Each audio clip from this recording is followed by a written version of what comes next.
অবশ্যই সেটাকে গুরুত্ব দিবেন। আবার অনেক সময় সাদা স্রাব গন্ধ ছাড়াও হতে পারে।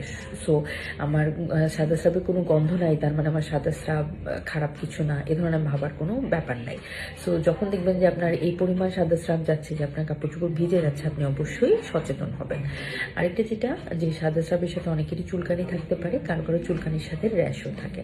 সো সাদা স্রাব সেটা যেমনই হোক দেখতে, কিংবা সেটার সাথে চুলকানি থাকুক কিংবা না থাকুক, গন্ধ থাকুক কিংবা না থাকুক, আপনি আপনার নিকটস্থ যিনি গাইনোকোলজিস্ট আছেন বা জেনারেল ফিজিশিয়ান আছেন তার শরণাপন্ন হবেন।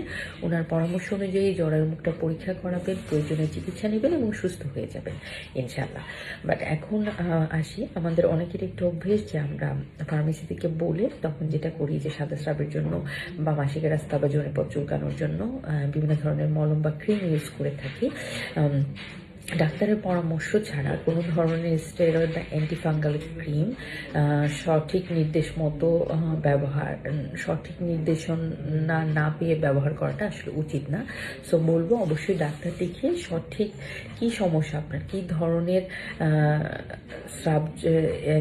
স্রাব যাচ্ছে এবং সেটা কী ধরনের ব্যাকটেরিয়া বা ফাঙ্গাল ইনফেকশন, সেটা ডাক্তার দেখলে বুঝতে পারবেন এবং সেই অনুযায়ী চিকিৎসা দিলে আপনি ভালো হয়ে যাবেন। সো অনিয়মিতভাবে যে কোনো ক্রিম, লোশন কিংবা মলম ফার্মেসি থেকে বলে ব্যবহার করবেন না। গেল একটা ব্যাপার। আরেকটা ব্যাপার যেটা হচ্ছে, আমরা প্রাথমিকভাবে কি করতে পারি।